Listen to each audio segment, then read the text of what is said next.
Bom, antes de jogar para o Bernardo, para os comentários do Bernardo, vamos dar outra notícia que elas vão se conectando. Se em Teherã vimos o que a diplomacia conseguia fazer quando havia força, e na Irmandade Muçulmana, como a radicalização política pode gerar braços armados, a próxima notícia mostra o que acontece quando esse radicalismo encontra vulnerabilidade e vácuo de poder. Há semanas temos mostrado aqui no De Leste a Oeste a perseguição a cristãos na África, especialmente na Nigéria, onde escolas, igrejas e vilarejos se tornaram alvos recorrentes de grupos armados. Nesta semana, centenas de alunas e 12 professores foram capturados em uma escola cristã, expondo a falência absoluta do Estado. Crianças sem proteção, sem segurança e expostas à radicalização ideológica de grupos armados que não são confrontados pelas autoridades.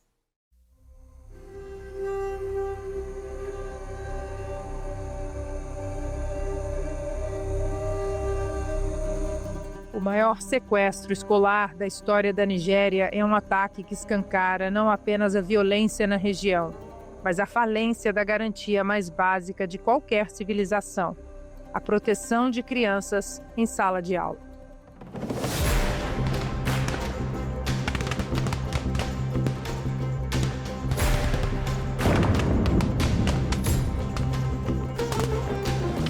Autoridades apontam que o grupo responsável pelo terror é uma facção ligada a redes jihadistas ativas que operam no norte do país, em áreas onde o Estado já não chega. Onde a lei passou a ser definida pelo fuzil, a infância virou moeda de poder. Mas este não foi o primeiro sequestro em massa do país. Desde 2014, mais de 1.000 crianças foram retiradas de escolas nigerianas por grupos armados que exigem resgate, mas muitas nunca retornam para casa. O mecanismo é sempre o mesmo: sequestro, resgate, financiamento do terror. Dinheiro que financia novos ataques, novas armas, novos sequestros. Um ciclo que se realimenta e que se repete por um motivo simples e cruel: ele funciona. Então vem a pergunta que ninguém quer responder: o que vem depois?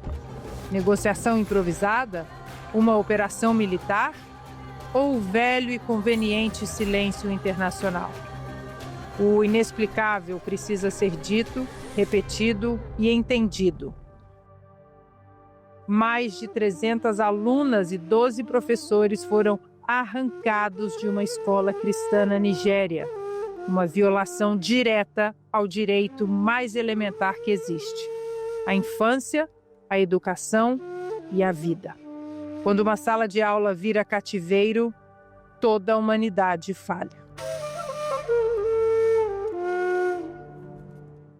Qual é o limite da responsabilidade internacional quando o Estado não consegue protegê-las? Mais uma notícia deste calibre. Bernardo. Ana, a gente volta de novo no assunto da cristofobia e da Nigéria, um assunto que não para porque as notícias não param. Uma das responsabilidades aqui da gente de leste a oeste é dar continuidade, importância e peso aos assuntos que importam, contrário ao que a velha mídia, né, a extrema imprensa não faz.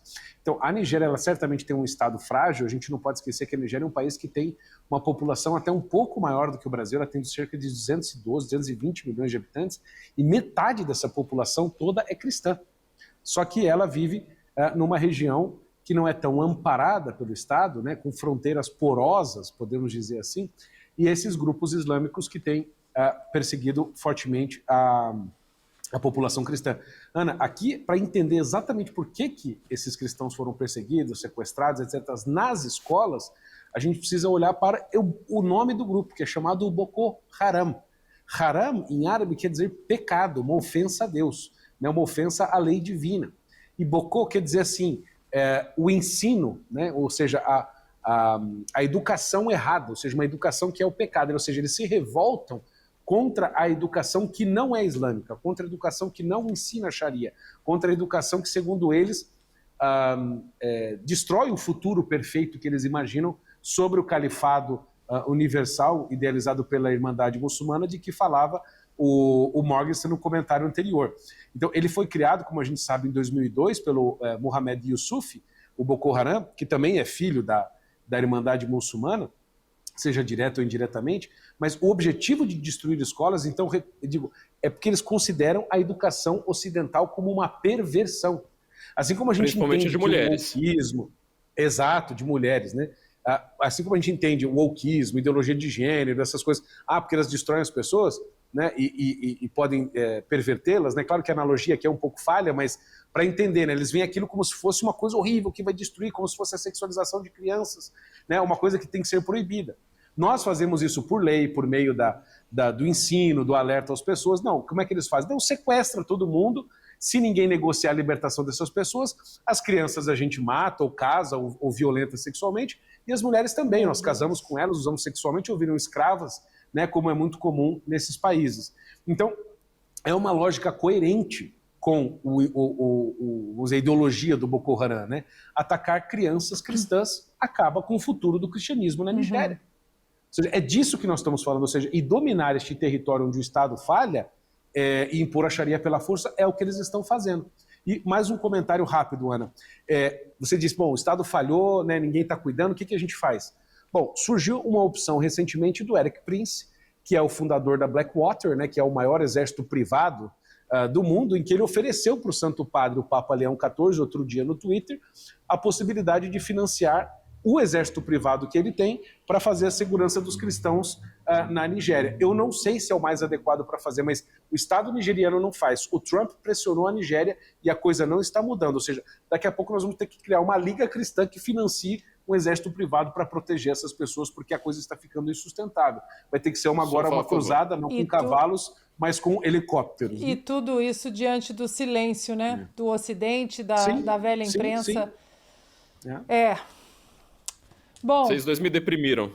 É uma notícia, porque nós estamos falando dessa perseguição a cristãos há semanas aqui, semanas.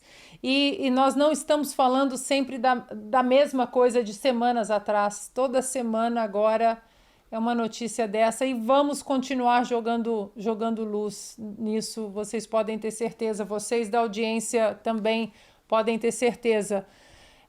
Então eu quero deixar um recado aqui para vocês, que nós aqui da Revista Oeste estamos com a promoção Black Oeste no ar. Agora, além do desconto de até 40% assinando a Revista Oeste por um ano, você recebe o livro J.R. Guzzo, um gigante do jornalismo, diretamente na sua casa.